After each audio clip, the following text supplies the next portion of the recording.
Elza reads A Game of Thrones by George Martin. Chapter 41. Catelyn. The eastern sky was rose and gold as the sun broke over the Vale of Arryn. Catelyn Stark watched the light spread, her hands resting on the delicate carved stone of the balustrade outside her window. Below her the world turned from black to indigo to green as dawn crept across fields and forests. Pale white mists rose off Alisa's tears, where the ghost waters plunged over the shoulder of the mountain to begin their long tumble down the face of the giant's lance. Catelyn could feel the faint touch of spray on her face. Elza Arryn had seen her husband, her brothers, and all her children slain, and yet in life she had never shed a tear. So in death the gods had decreed that she would know no rest until her weeping watered the black earth of the vale, where the men she had loved were buried. Elza had been dead 6,000 years now, and still no drop of the torrent had ever reached the valley floor far below. Catelyn wondered how large a waterfall her own tears would make when she died. "Tell me the rest of it," she said. "The King's Slayer is massing a house to Castle Rock," Sir Roger Castle answered from the room behind her. "Your brother writes that he has sent riders to the rock, demanding that Lord Tywin proclaim his intent, but he has had no answer. Edmund commanded Lord Vance and Lord Piper to guard the pass below the Golden Tooth. He vows to you that he will yield no foot of Tully land without first watering it with Lannister blood." Catelyn turned away from the sunrise. Its beauty did little to lighten her mood. It seemed cruel for a day to dawn so fair and so foul as this one promised to. "Edmund has sent riders and made vows," she said, "but Edmund is not the Lord of Riverrun. What of my Lord Father?" "The message made no mention of Lord Hoster, my lady." Sir Roderick tugged at his whiskers. They had grown and white as snow and bristly as a thorn bush while he was recovering from his wounds. He looked almost himself again. "My father would not have given the defence of Riverrun over to Edmund unless he was very sick," she said, worried. "I should have been woken as soon as this bird arrived." "Your lady sister thought it better to let you sleep, Mr. Coleman told me." "I should have been woken," she insisted. "The master tells me your sister planned to speak with you after the combat," Sir Roderick said.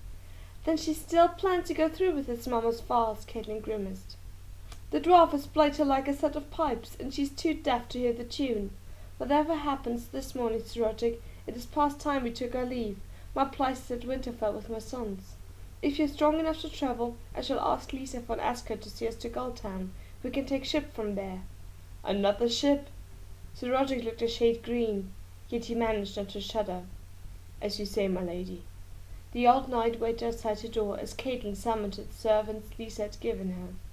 If she spoke to her sister before the duel, perhaps she could change her mind, she thought as they dressed her. Lisa's policies varied with her moods, and her moods changed hourly. The shy girl she had known at Riverrun had grown into a woman who was by turns proud, fearful, cruel, dreamy, reckless, timid, stubborn, vain, and above all inconstant. When that vile turnkey of hers had come crawling to them all to tell them that Tyrion Lannister wished to confess, Catelyn had urged Lisa to have the dwarf brought to them privately. But no, nothing would do but that her sister must make a show of him before half the Vale. And now this. "Lannister is my prisoner," she told Sir Roderick as they descended the tower stairs and made their way through the Eyre's cold white halls. Catelyn wore plain grey wool with a silvered belt. "My sister must be reminded of that." At the doors to Lisa's apartments they met her uncle storming out. "Going to join the Fools' Festival!" Sir Brinton snapped. "I'd tell you to slap some sense into your sister if I thought it would do any good, but you'd only bruise your hand." "There was a bird from Riverrun," Catelyn began. "A letter from Edmund." "I know, child." The blackfish that fastened his cloak was Brinton's only concession to ornament. "I'd hear it from Maester Coleman. I asked your sister for leave to take 1,000 seasoned men and ride for Riverrun with all haste. Do you know what she told me? 'The Vale cannot spare 1,000 swords, not even one, uncle,' she said. 'You're the Knight of the Gate, your place is here.'" A gust of childish laughter drifted through the open doors behind him, and her uncle glanced darkly over his shoulder. "Well, I told her she could bloody well find herself a new Knight of the Gate. Blackfish or no, I'm still a Tully. I shall leave for Riverrun by evenfall." Catelyn could not pretend to surprise. "Alone? You know as well as I that you will never survive the high road. Sir Roderick and I returning to Winterfell. Come with us, uncle. I will give you 1,000 men. Riverrun will not fight alone." Brinton thought a moment, then nodded a brisk agreement. "As you say, it's a long way home, but I'm more like to get there. I'll wait for you below." He went striding off, his cloak swirling behind him. Catelyn exchanged a look with Sir Roderick. They went through the doors to the high, nervous sound of the child's giggles. Lisa's apartment opened over a small garden, a circle of dirt and grass planted with blue flowers and ringed on all sides by tall white towers. The builders had intended it as a godswood, but the Eyrie rested on the hard stone of the mountain, and no matter how much soil was held up from the vale, they could not get a weirwood to take root here. So the lords of the Eyrie planted grass and scattered sedgery amidst low, flowering shrubs. It was there the two champions would meet to place their lives and that of Tyrion Lannister into the hands of the gods. Lisa, freshly scrubbed and garbed in cream velvet, with a robe of sapphires and moonstones around her milk-white neck, was holding court in the terrace overlooking the scene of the combat, surrounded by her knights, retainers, and lords high and low. Most of them still hoped to wed her, bat her, and rule the Vale of Arryn by her side. From what Catelyn had seen during her stay at the Eyrie, it was a vain hope. A wooden platform had been built to elevate Robert's chair. There the Lord of the Eyrie sat, giggling and clapping his hands as the humpback puppeteer in blue and white motley and the two wooden knights hack and slash at each other. Pitchers of thick cream and baskets of blackberries had been set out, and the guests were sipping a sweet orange-scented wine from engraved silver cups. Fool's Festival, Bryn had called it in small wonder. Across the terrace, Lisa laughed gaily at some jest of Lord Hunter's, and nibbled a blackberry from the point of Sir Corbre's dagger. They were the suitors who stood highest in Lisa's favour, today at least. Catelyn would have been hard-pressed to say which man was more unsuitable. Ian Hunter was even older than Jon Arryn had been, half crippled by gout and cursed with 3 quarrelsome sons, each more grasping than the last. Sir Lym was a different sort of folly, lean and handsome, heir to an ancient but impoverished house, but vain, reckless, hot-tempered, and, it was whispered, notoriously uninterested in the intimate charms of women. When Lisa espied Catelyn, she welcomed her with a sisterly embrace and a moist kiss on the cheek. "Isn't it a lovely morning? The gods are smiling on us. Do try a cup of wine, sweet sister. Lord Hunter was kind enough to send for it from his own cellars." "Thank you, no. Lisa, we must talk." "After," his sister promised, already beginning to turn away from her. "Now!" Catelyn spoke more loudly than she'd intended, Member turning to look. "Lisa, you cannot mean to go ahead with this folly.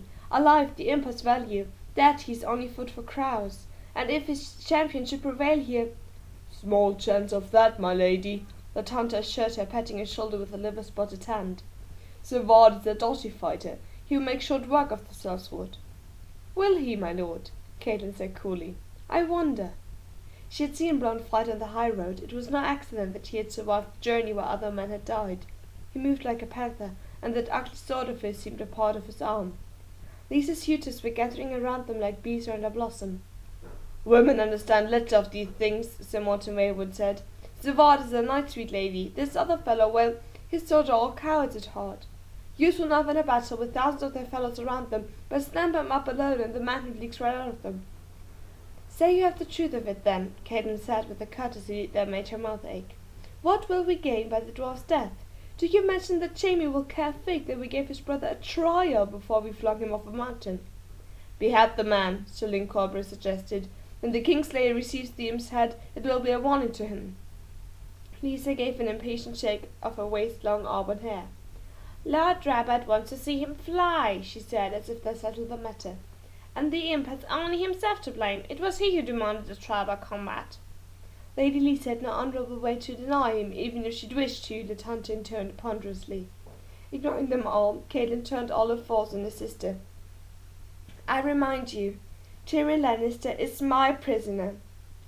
"And I remind you, the dwarf murdered my lord husband." Her voice rose. "He poisoned the hand of the king and left my sweet baby fatherless, and now I mean to see him pay." Whirling her skirts swing around her, Lisa stalked across the terrace.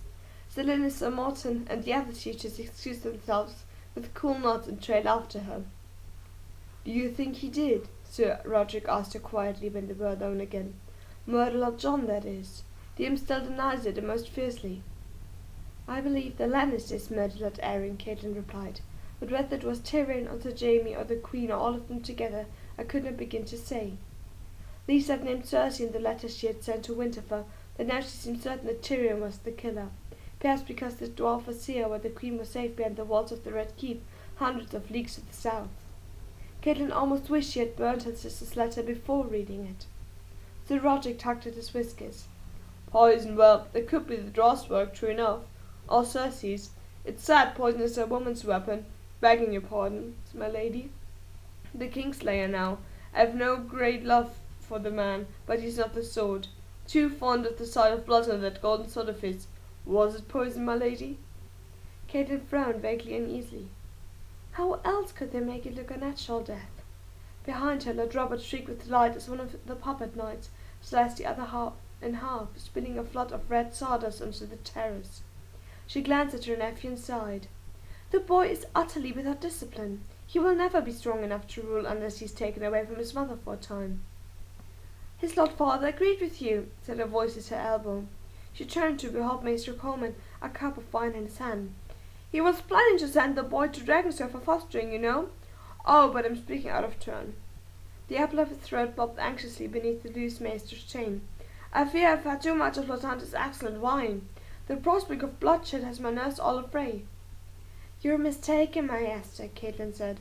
It was Castle Rock, not Dragonstone, and those arrangements were made after that hand's death, without my sister's consent. The maester's head jerked so vigorously at the end of his absurdly long neck that he looked half a puppet himself. No, begging your forgiveness, my lady, but it was Lord John who... A bell tolled loudly below them. High lords and serving girls alike broke off what they were doing and moved to the balustrade. Below, 2 guardsmen in sky-blue cloaks led forth Tyrion Lannister. The Erie's plump scepter escorted him to the statue in the centre of the garden, a weeping woman carved in veined white marble, no doubt meant to be Elza. The bad little man, Lord Robert said, giggling. Mother, can I make him fly? I want to see him fly. Later, my sweet baby, Lisa promised him. Trial first, drawled Sir Lynn Carberry, then execution. A moment later, the 2 champions appeared from opposite sides of the garden. The knight was attended by 2 young squires, the sellsword by the Erie's master-at-arms. Sir Vardas Egan was deep from head to heel, encased in heavy plate armour of a mail-impeded surcoat. Large circular rondels and amber cream and blue in the moon and falcon sigil of House Arryn protected the vulnerable juncture of arm and breast. A skirt of lopsided metal covered him from waist to mid-thigh, while a solid gorget encircled his throat. Falcon's wings sprouted from the temples of his helm, and his visor was a pointed metal beak with a narrow slit for vision. Bronn was so lightly armoured he looked almost naked beside the knight. He wore only a shirt of black aldering mail of a boiled leather, a round steel half-helm with a nose guard, and a mail coif. High leather boots with steel shin guards gave some protection to his legs, and discs of black iron were sewn into the fingers of his gloves. Yet Catelyn noted that the sellsword stood half a head taller than his foe, with a longer reach. And Bronn was 15 years younger, if she was any judge. They knelt in the grass beneath the weeping woman, facing each other, with Lannister between them. The sceptre removed a faceted crystal spear from the soft cloth bag at his waist. He lifted it high above his head, and the light shattered. Rainbows danced across the imp's face. In a high, solemn, sing-song voice, the Septon asked the gods to look down and be a witness, to find the truth in this man's soul, to grant him life and freedom if he was innocent, death if he was guilty. His voice echoed off the surrounding towers. When the last echo had died away, the Septon lowered his crystal and made a hasty departure. Tyrion leaned over and whispered something in Bronn's ear before the guardsman led him away. The sellsword rose laughing and brushed a blade of grass from his knee. Robert Arryn, Lord of the Eyrie and Defender of the Vale, was fidgeting impatiently in his elevated chair. "When are they going to fight?" he asked plaintively. Sir Vardas was held back to his feet by one of his squires. The other brought him a triangular shield almost 4 feet tall, heavy oak dotted with iron studs. They strapped it over his left forearm. When Lisa's master-at-arms offered Bronn a similar shield, the sellsword spat and waved it away. 3 days' growth of coarse black beard covered his jaw and cheeks, but if he did not shave, it was not for want of a razor. The edge of his sword had the dangerous glimmer of steel that had been honed every day for hours until it was too sharp to touch. Sir Vardas held out a gauntleted hand, and the squire placed a handsome double-edged longsword in his grasp. The blade was engraved with the delicate silver tracery of a mountain sky. Its pommel was a falcon's head, its crossguard fashioned into the shape of wings. "I had that sword crafted for John in King's Landing," Lisa told her guests proudly as they watched Savada's dry practice cut. "He wore it whenever he set the Iron Throne in King Rabbit's place. Isn't it a lovely thing? I thought it only fitting that our champion avenged John with his own blade." The engraved silver blade was beautiful beyond a doubt, but it seemed to Catelyn that Savada's might have been more comfortable with his own sword. Yet she said nothing. She was wary of futile arguments with her sister. "Make them fight!" Lord Robert called out. Savada's faced the Lord of the Eyrie and lifted his sword in salute. "For the Eyrie and the Vale!" Tyrion Lannister had been seated on a balcony across the garden, flanked by his guards. It was to him that Bronn turned with a cursory salute. "They await your command," Lady Lisa said to her Lord's son. "Fight!" the boy screamed, his arms trembling as they clutched at his chair. Savada swiveled, bringing up his heavy shield. Bronn turned to face him. The swords rang together once, twice, attesting. The sellsword backed off his step. The knight came after, holding his shield before him. He tried to slash, but Bronn jerked back, just out of reach, and the silver blade cut only air. Bronn circled to his right. Savada turned to follow, keeping his shield between them. The knight pressed forward, placing each foot carefully on the uneven ground. The sellsword gave way, a faint smile playing over his lips. Savada attacked, slashing, but Bronn leaped away from him, hopping lightly over a low moss-covered stone. Now the sellsword circled left, away from the shield, toward the knight's unprotected side. Savada tried to hack at his legs, but he did not have the reach. Bronn danced farther to his left. Savada turned to place. "The man is craven," Lord Hunter declared. "Stand and fight, coward!"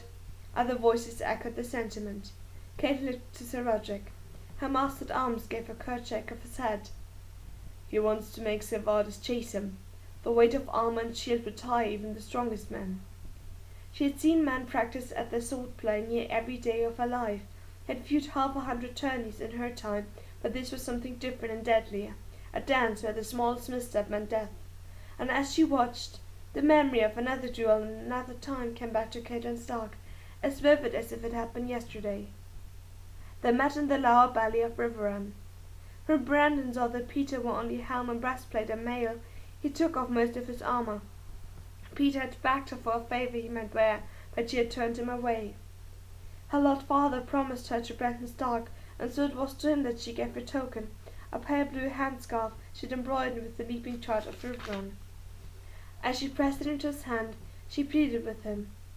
"He is only a foolish boy, but I've loved him like a brother. It would grieve me to see him die." And Eddard Stark looked at her with the cool grey eyes of his dog, and promised to spare the boy who loved her.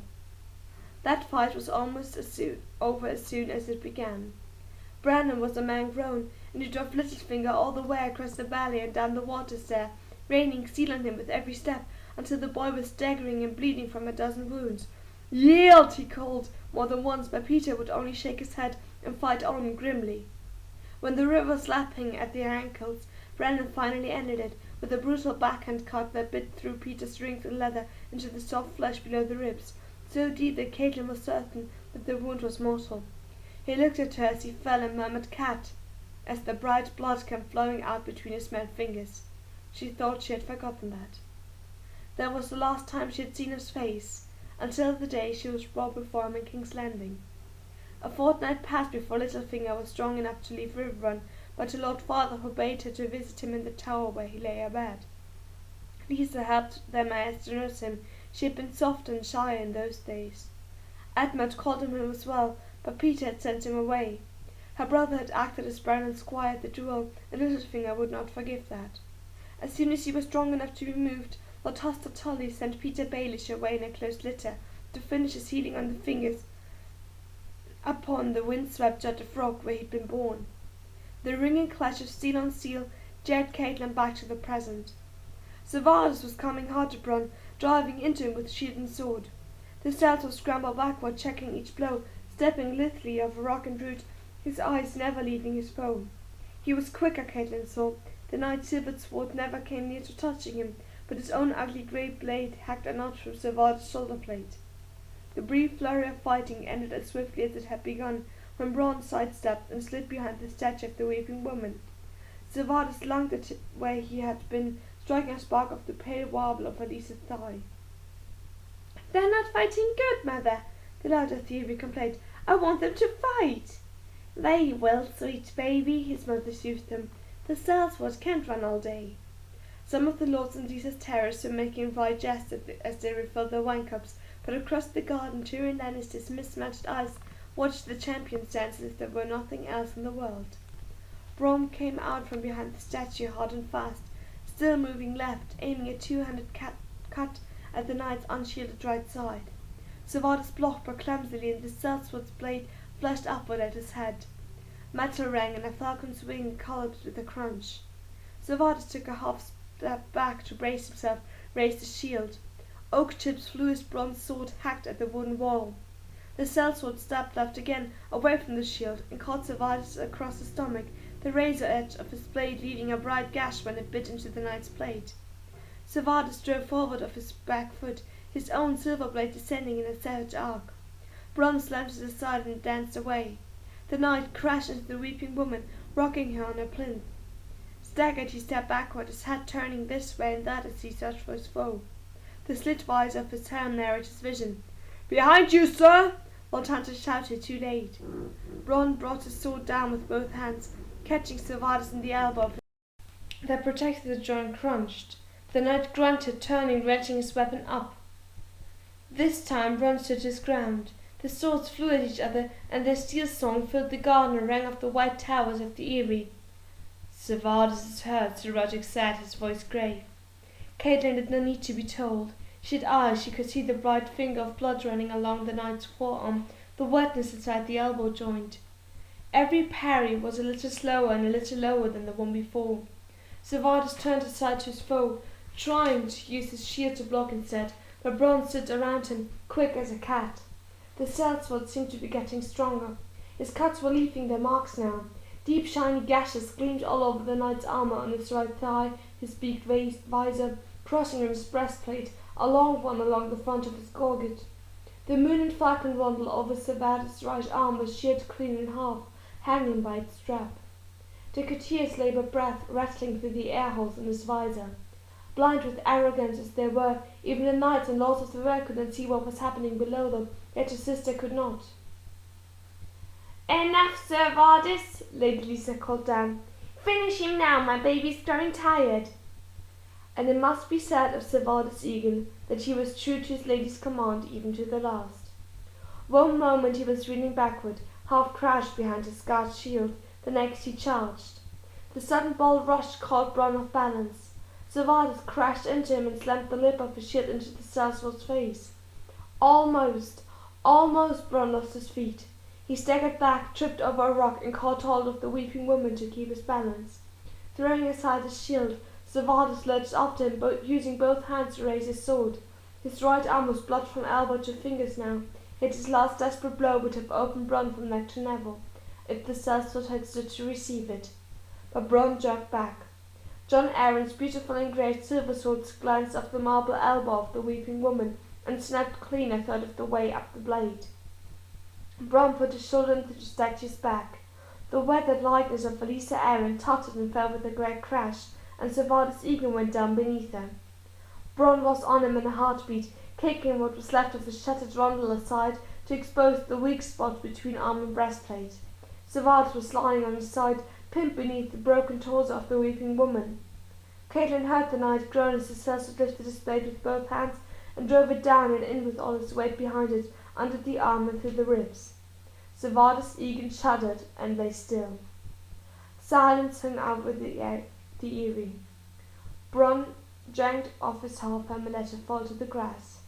His lip was smashed and bloody where the shield had caught him, and his coal-black hair was soaked with sweat. He spit out a broken tooth. "Is it over, mother?"